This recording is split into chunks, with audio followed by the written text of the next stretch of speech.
नमस्कार साथियों, गौरव ज्ञान धारा में आपका स्वागत है। संत संप्रदाय की अपनी क्लास चल रही है और कल की क्लास आप देख चुके हो और उम्मीद है बहुत अच्छी लगी होगी। और क्योंकि एफर्ट उसके अंदर पूरा है और वहां से लगभग जो है देखो प्रश्न यदि बनेंगे तो मेरी कोशिश यही रही है कि आप लोगों के प्रश्न सही हो। अब हर व्यक्ति की अलग अलग भिन्नताएं होती है तो वो कम ज्यादा जो है अपने स्तर पे देख सकते हैं कि हाँ सफिशिएंट है या नहीं है। इसके मामले में मैं कभी कुछ नहीं कहता हूँ। सफिशिएंट पर्याप्त जो है शब्द व्यक्ति की जो है खुद के ऊपर क्वालिटी के ऊपर डिपेंड करता है, उसकी व्यक्तिगत भिन्नता के ऊपर। मैं जो है परीक्षा का लेवल देखकर कंटेंट देता हूं।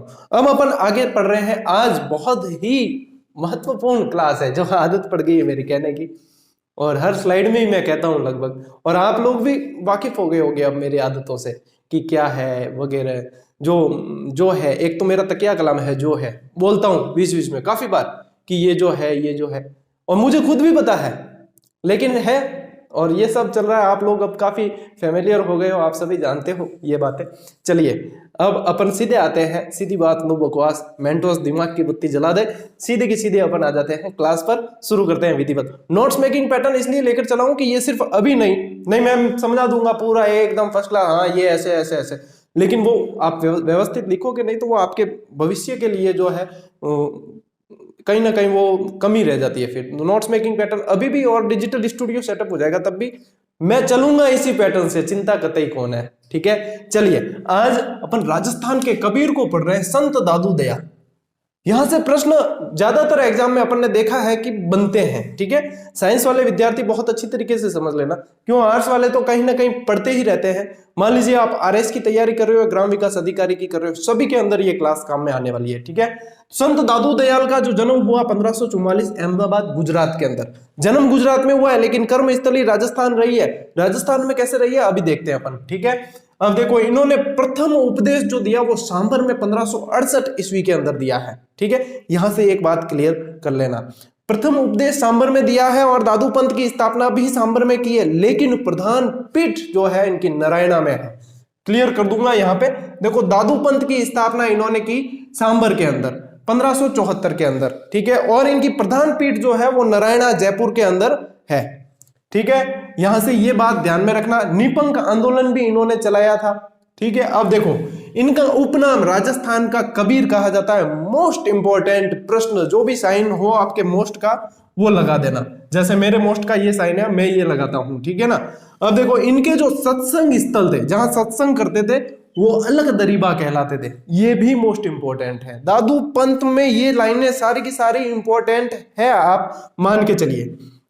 इन्होंने अपने उपदेश, अब वो ये जो भाषा होती है ना, ये सदुकड़ी भाषा है, साधुओं द्वारा बोली जाने वाली भाषा कह सकते हो। सदुकड़ी भाषा जो ढूंढाड़ी का ही रूप है एक, ठीक है ना, लेकिन हिंदी और इसमें मिश्रित आती है, खड़ी बोली और ऐसी मिश्रित भाषा है जिसको सदुकड़ी भाषा। तो इन्होंने सदुकड़ी भाषा में उपदेश दिया, और सदुकड़ी मान लीजिए ढूंढाड़ी का ही दूसरा रूप है। अब क्योंकि जयपुर के आसपास इनकी कार्यस्थली रही थी तो ये ढूंढाड़, आप समझते हो ना, ढूंढ नदी के आसपास वाला क्षेत्र, और वहां बोले जाने वाली बोली जो है ढूंढाड़ी कहलाती है। ठीक है, अब देखो इनके प्रसिद्ध ग्रंथ अलग स्तुति प्रकाश और दादू वाणी।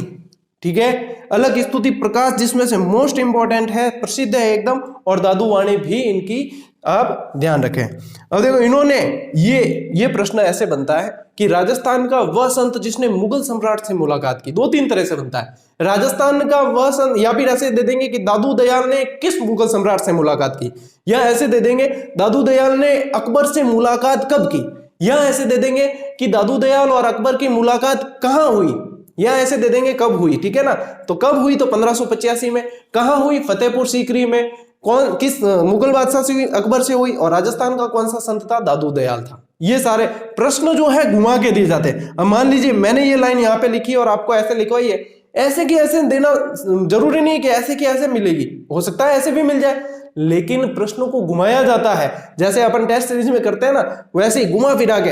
अब वो एक पाकिस्तान की बॉर्डर वाले के कुछ लड़कों के कंफ्यूजन हुआ था कि सर वो तो आपने तो ये 168 बताया, फिर ये बड़ा कैसे हुआ।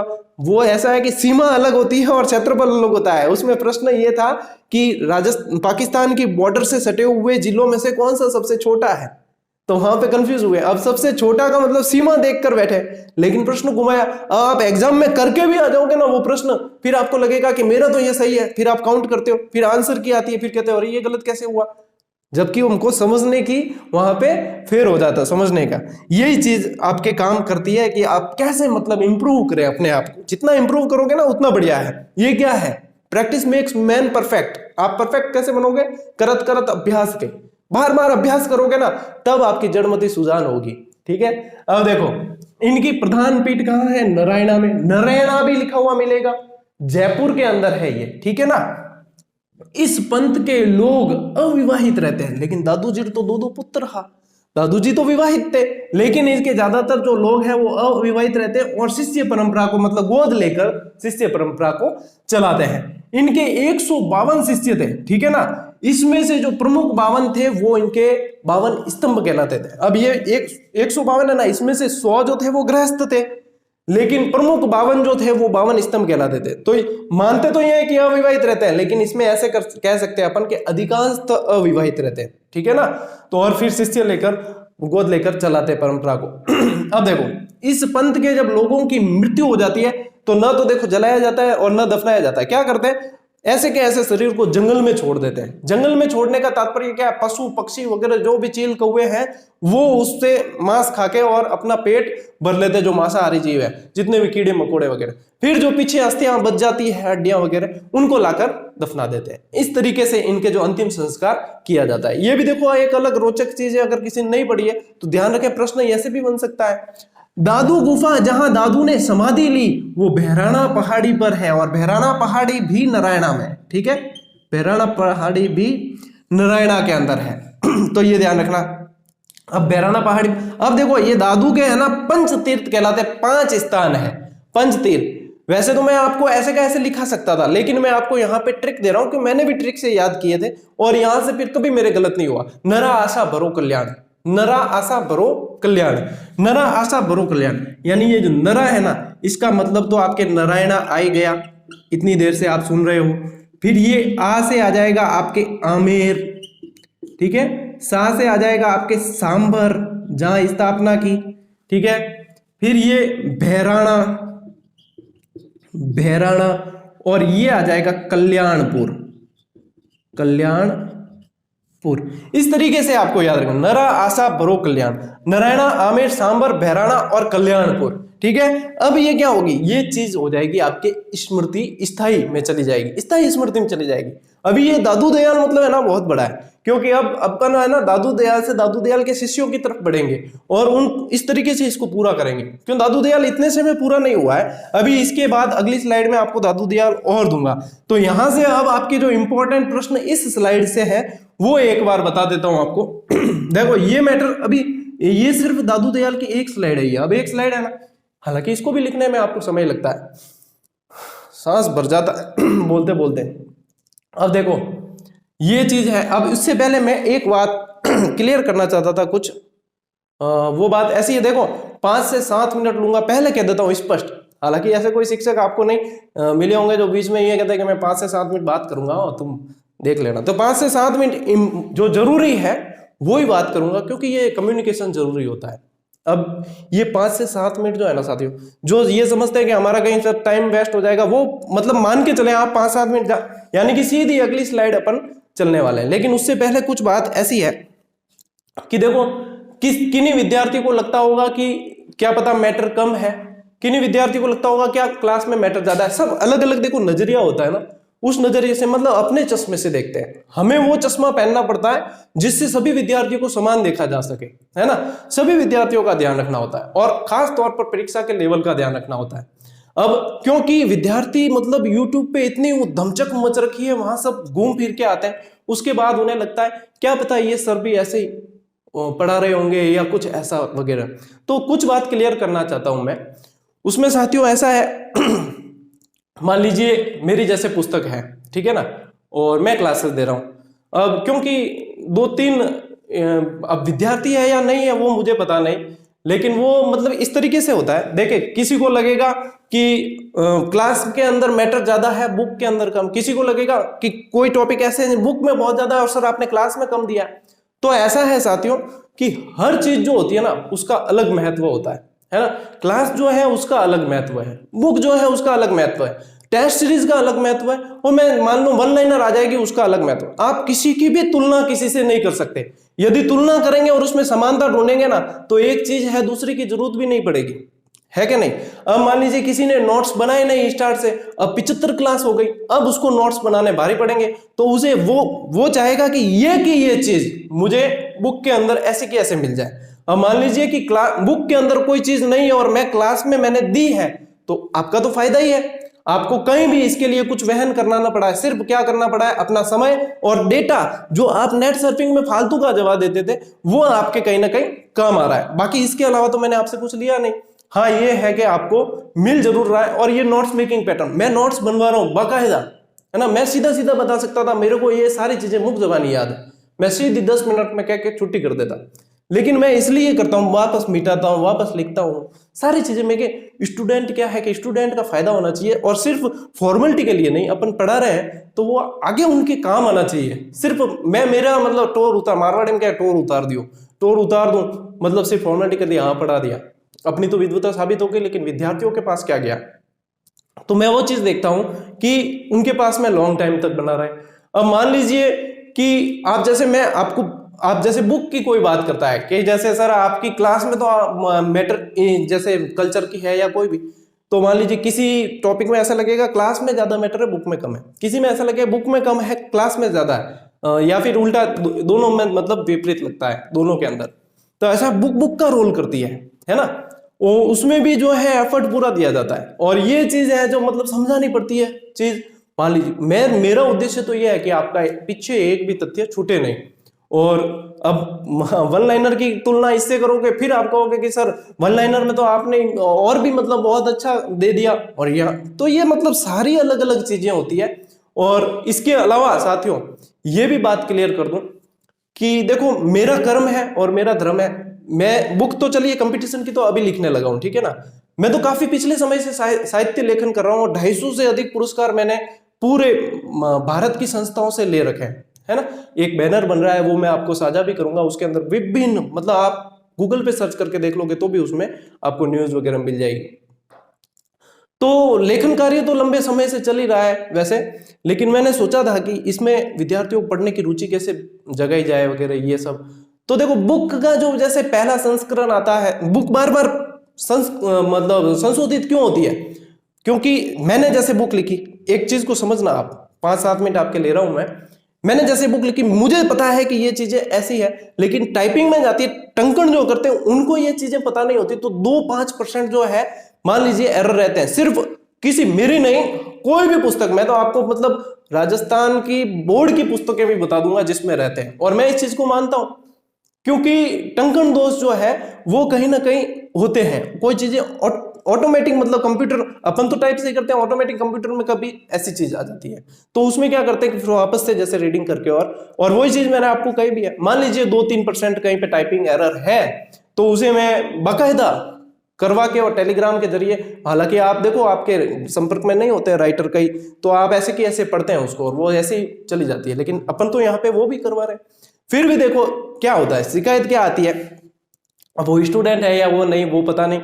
मान लीजिए कि किसी व्यक्ति का लेवल बहुत अच्छा है पढ़ने में, उसे लगेगा कि बुक में मैटर कम है, किसी का लेवल कम है उसे लगेगा बुक में इतना मैटर कैसे कवर करेंगे। तो अपना अपना नजरिया है ना। उसके बावजूद जब अब ये ऐसी कुछ बातें सामने आती है ना, मतलब जैसे तकनीकी टीम के पास में मैसेज आते हैं कि वो मैं ईमानदारी से बता रहा हूं आपको, कम से कम 100-150 मैसेज दिन के ऐसे आते हैं जो कहते हैं कि सर से बात करवा दीजिए, हमें सिर्फ 1 मिनट बात करनी है।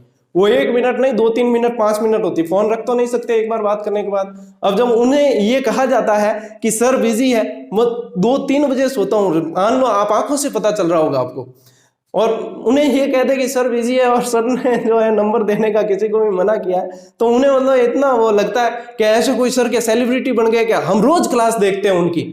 अरे रोज क्लास देखते हो तो आपकी जरूरत के हिसाब से देख रहे हो ना, तो मतलब अपनी जरूरत है इसलिए रोज क्लास देख रहे हो। फिर मुझे तकनीकी टीम के सदस्य क्या कहते हैं पता है कि जरा आप मतलब क्लास बंद क्यों नहीं करते, आप इतनी हेडेक लेकर जो है ये क्लासेस देते हो, इतनी मतलब कर रहे हो, उसके बाद भी 2-5% लोग तो आपको ऐसे मिलते हैं जो ऐसे कह देते हैं। फिर मैं उन्हें समझा तो ठंडा करता हूँ, एग्रेसिव गणा है, ठंडा करता हूँ। ये जो चीजें हैं चलती रहती है। अब 2-5% के लिए अपन 95-98% लोगों का नुकसान थोड़ी कर सकते हैं, है ना। तो वो जो क्लासेस तो देखो देनी जो है जरूरी है, देनी भी पड़ती है, क्योंकि एक जो अटैचमेंट हो गया है। और मुझे पता है कि ऐसी क्लासेस कोई नहीं दे रहा है और न देगा, क्यों, हर कोई व्यक्ति जो है अपना हित पहले देखता है ना। यदि मेरे हित के अब कुछ विद्यार्थी दिमाग में ये भी होगा कि इनकी किताब है तो ये कमा रहे होंगे, यूट्यूब से कमा रहे होंगे। मैं बता दूं आपको, 32 लाख और 35 लाख के ऑफर छोड़ रखे हैं, स्क्रीनशॉट डाले थे जहां जहां से ऑफर आए थे, छोड़ रखे हैं। इसके अलावा मैं क्लासेस बंद करके फादर का बिजनेस ज्वाइन कर लूंगा ना, तो इससे 3 गुना कमा सकता हूं। इसके अलावा 20,000 रुपए तो मेरे मकान का किराया आता है, जैसी भी चलती है, माहिर चल रही है, सारी चीजें, है ना। ये सब छोड़कर मैं जो है अपनी पूरी तन्मयता के साथ में आपको पढ़ा रहा हूं। मैं कह यार कहीं ना कहीं जो है बेरोजगार विद्यार्थी है, इनका सब जगह से इनके ऊपर भार रहता है, तो अपन थोड़ी सी इनकी मदद करते हैं। अपने को सक्षम किया है भगवान ने, तो अपन मदद करते हैं। अब मान लीजिए वो 35 लाख 32 लाख के ऑफर छोड़े, उसके अलावा उसमें क्या था, डिजिटल सेटअप उनका 4-5 लाख मेरे ये बच जाते, ऐप उनका ये भी 4-5 लाख बच जाते। मतलब मुझे क्या करना है, और किताबें तो मेरी ऐसी की ऐसे आती, मुझे क्या करना है, सिर्फ यूट्यूब पर पढ़ाना बंद करके और मोटिवेशनल वीडियो डालने थे बस, और पढ़ाना उनके प्लेटफॉर्म से, उनके टी शर्ट पहन के और उनके प्लेटफॉर्म से पढ़ाना, क्या बड़ी बात है, पढ़ा सकता था, छोड़ दिया, क्या आपा भलाई करा छोरा के। अब इसमें यूं है कि कुछ 1-2% हालांकि नहीं समझते हैं, ना समझ है, तो या फिर ज्यादा समझदार होंगे, तो हालांकि उनको मैं इग्नोर ही करता हूं, लेकिन उन विद्यार्थियों तक संदेश पहुंचाना चाहता हूं जो नियमित विद्यार्थी है ना। 2-5% हर चीज में, मैं कहता हूं मेरी क्लास में भी कई बार मैं कुछ ऐसा लिख देता हूं जो मुझे संशोधित करवाना पड़ता है। क्यों? क्योंकि मैं इंसान हूं, देवता नहीं हूं।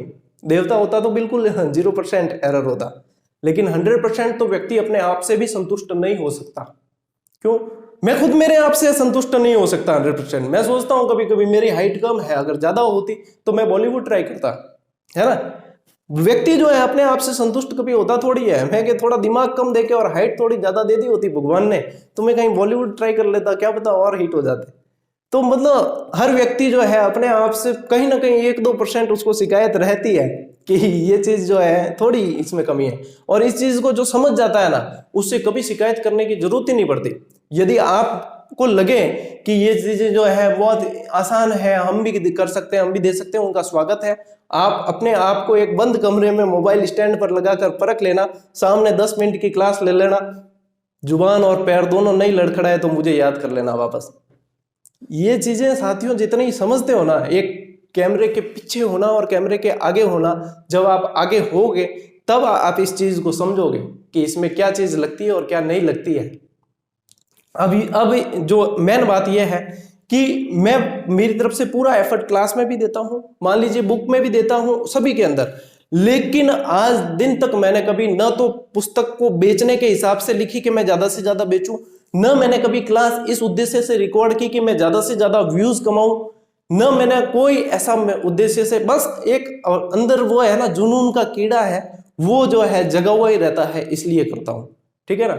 अब बुक कहीं भी मेरी नहीं, किसी की भी आप लेने जाते हैं, वहां पे 10 मिनट 15 मिनट उस किताब को दीजिए, उसको देखिए कि हाँ मेरे लायक अनुकूल है, क्या मुझे लेनी चाहिए, क्या मुझे नहीं लेनी चाहिए, दैट्स इट। वहां पे बस वो ही है।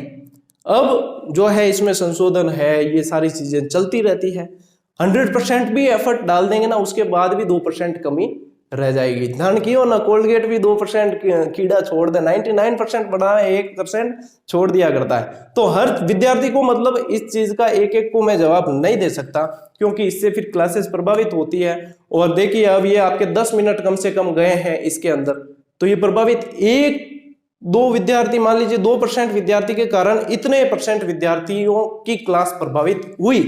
मुझे भी दुख लगता है कहीं ना कहीं कि जो सबसे कीमती आज के समय में वो है समय, और वही जब जाता है तब लगता है कि हाँ वास्तव में ये चीज गई है अब यहाँ से, और वो जो जाता है वो वापस लौट के नहीं आता। पैसा गया पैसा आ जाएगा, लेकिन समय गया समय वापस नहीं आएगा। आया है क्या कभी? नहीं आया और नहीं आएगा। इस चीज को समझना, और फिर 3 दिन ज्यादा ही दिमाग खराब हुआ तो सीधी घोषणा करा के क्लास कौन आवे, चलो बस उसके बाद फिर क्या कीजिएगा। तो बढ़िया, मतलब जो काम कर रहा है ना व्यक्ति, उसको करने दो कम से कम। आपको पूरा कोर्स करवा रहा हूं मैं। फर्स्ट पेपर आप कहीं से भी तुलना करके देख लेना। हालांकि मैं कहता हूं तुलना नहीं करनी चाहिए, लेकिन फिर भी आप कहीं से भी तुलना करके देख लेना। यदि फिर भी क्लास में कमी लगती है तो उसको भी अपन इंप्रूव करेंगे। और इससे ज्यादा मेरे बस की बात कौन है। साधारण इंसान हूं, बिल्कुल ही साधारण इंसान हूं, है ना। जैसे आप हो वैसा ही मैं हूं, बस थोड़ी सी मेरी व्यस्तता ज्यादा है, इस चीज को आप समझें। और यही एक छोटा सा मैसेज जो कहना चाहता था।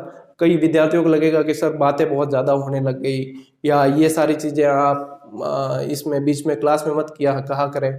तो ऐसा है कि दूसरा वीडियो बनाकर देने से बढ़िया है कि इसी क्लास में जो है कह दिया। और मैंने कह दिया था 5-7 मिनट में लूंगा, तो अब इसके बाद में इससे संबंधित कोई बात नहीं होगी, और न इसका आपको मैसेज में या मेल पे जवाब दिया जाएगा। तो उसके लिए भी तैयार हो, क्योंकि एक बार क्लियर कर दी वो क्लियर है, उसके बाद में कोई जवाब उससे संबंधित नहीं दिया जाए। प्रभावित होता है, समय भी जाता है और मतलब भी कोई नहीं निकलता, है ना। 2-5% लोग विरोधी होते हैं जो ये चाहते हैं कि सर क्लास बंद कर दे तो हमारे लिए ठीक रहे, और उनके द्वारा ऐसे प्रयास करवाए जाते हैं, किए भी जाते हैं, करवाए भी जाते हैं। लेकिन अपने जो है वो क्लास निरंतर चली रही है और चलेगी आगे, ठीक है। तो चिंता ना करें। अभी आप क्या करें, अब इस स्लाइड के नोट्स बनाएं और अपन दादू दयाल को आज पूरा करते हैं, ठीक है। चलिए नोट्स बनाइए।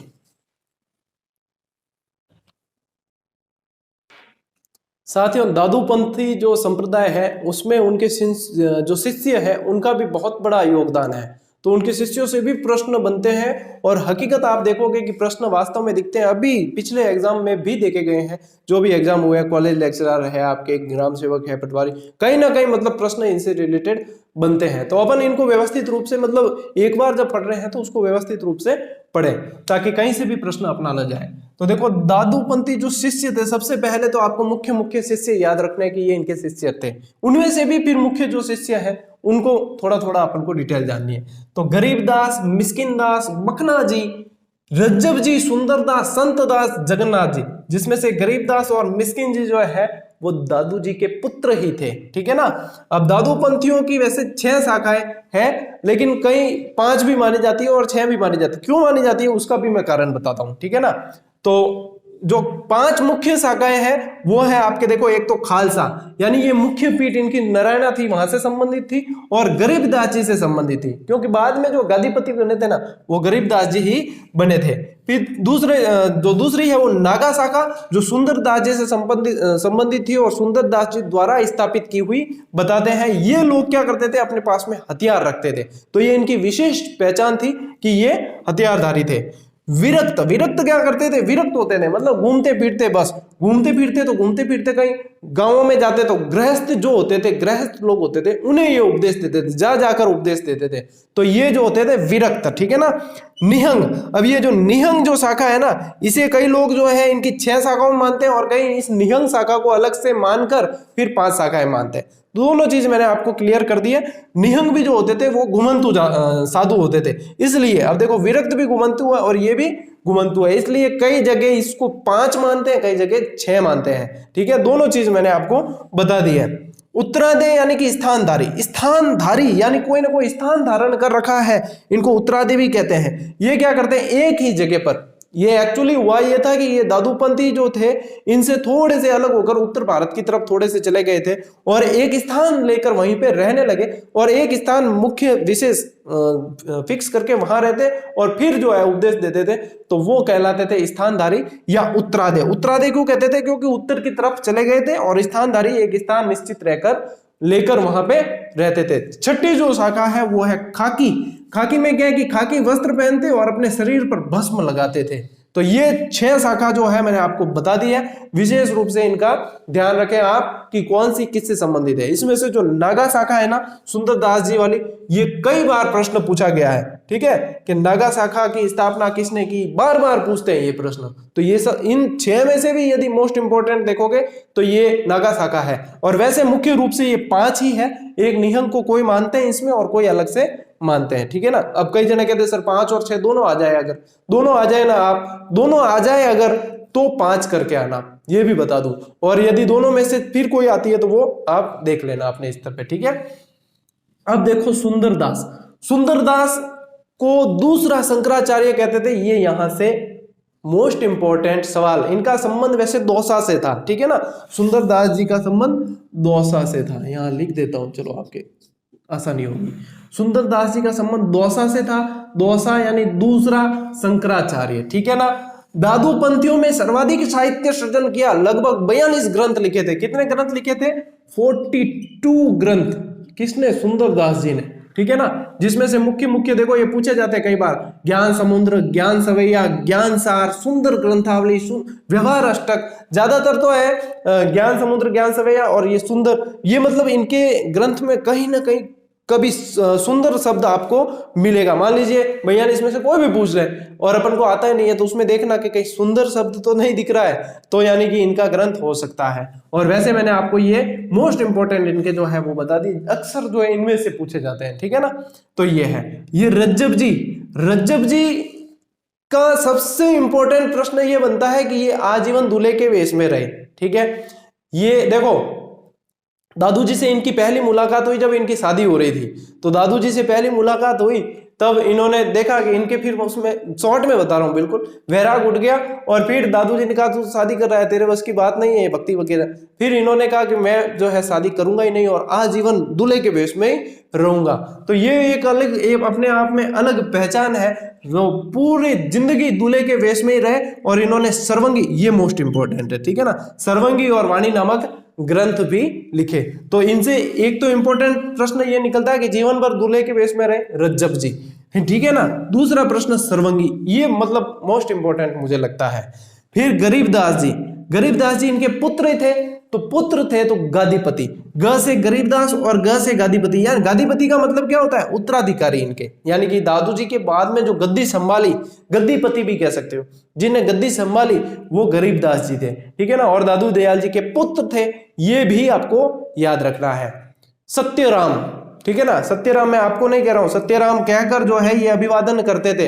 अब मैं जैसे क्लास के अंत में कहता हूं ना राम राम, वैसे राम राम जो है ज्यादातर राम जी राम कहते हैं, राम से नहीं संप्रदाय वाले कहते हैं। लेकिन राम जी तो देखो, राम जी को तो सभी मानते हैं, तो अपने मतलब मारवाड़ी कल्चर में राम राम करना एक बढ़िया बात के विजय है ना। तो जो है ये सत्यराम कहकर, जैसे मैं नमस्कार, अभिवादन का क्या मतलब होता है? पहली बार जब मिलते हैं, दिन में मिल गए मान लीजिए, तो जो एक दूसरे को अभिवादन कहकर जो शब्द बुलाते हैं वो अभिवादन है। तो ये जो है सत्यराम कहकर एक दूसरे का अभिवादन करते थे। कई बार ये चीज भी पूछ ली जाती है। अब देखो, एक अकेला दादू संप्रदाय यानी कि दादू पंथी और दादू जी से संबंधित पूरी क्लास अपनी जो है दादू से संबंधित रही है। पहले स्टार्ट किया अपन ने गुजरात में, इनका जन्म हुआ वहां से लेकर, और फिर इनका पूरा अपन ने शिष्यों से लेकर और ये सब यहाँ तक पढ़ा है। तो मेरे हिसाब से आपके इसमें से आप कोई शंका नहीं रहनी चाहिए मन के अंदर कि ये चीज है। फिर भी कहना चाहूंगा, हर विद्यार्थी का लेवल अलग होता है। जिसे लगता है कि इससे ज्यादा पढ़ना चाहिए, पढ़े, कोई रोक टोक नहीं है। किसी को लगता है कि ये ज्यादा है, कम पढ़ना चाहिए, उसका कोई इलाज नहीं है। मैं एक लेवल लेकर चल रहा हूं और एक सभी विद्यार्थियों के लिए एक जो समान चीज होती है ना, और परीक्षा का पैटर्न और परीक्षा का लेवल हमेशा ध्यान में रखा है। पिछले जितने एग्जाम हुए क्लासेस से देख लेना, आए नहीं आए वो सब आप यार, क्लासेस पूरी यूट्यूब पे है, जब चाहे देख सकते हो, वो सब अलग अलग प्लेलिस्ट बना रखी है ना। तो वो देखो, आप लोगों का निर्णय है। मेरा काम है पढ़ाना, पुस्तक लेखन भी मेरा काम है और पढ़ाना भी मेरा काम है। कोशिश करता हूं कि हर चीज अच्छी तरीके से दी जाए, लेकिन अब जो है सारी चीज आपको क्लियर कर चुका हूं। आज की क्लास साथियों इतनी रहेगी। आज थोड़ी सी तबीयत मुझे नासाज लग रही है, तो वैसे मैं और आपको करवा देता थोड़ा बहुत, लेकिन आज की क्लास इतनी रहेगी। अब अगली क्लास में अपन मिलेंगे, तब तक के लिए राम राम। यही अभिवादन देख लो वापस, मैं आपको नमस्कार से अभिवादन से शुरू करता हूं और वापस जाते समय भी अभिवादन करता हूं, ठीक है ना। तो तब तक के लिए राम राम, जय हिंद। ये देखकर नोट्स बना लो पहले।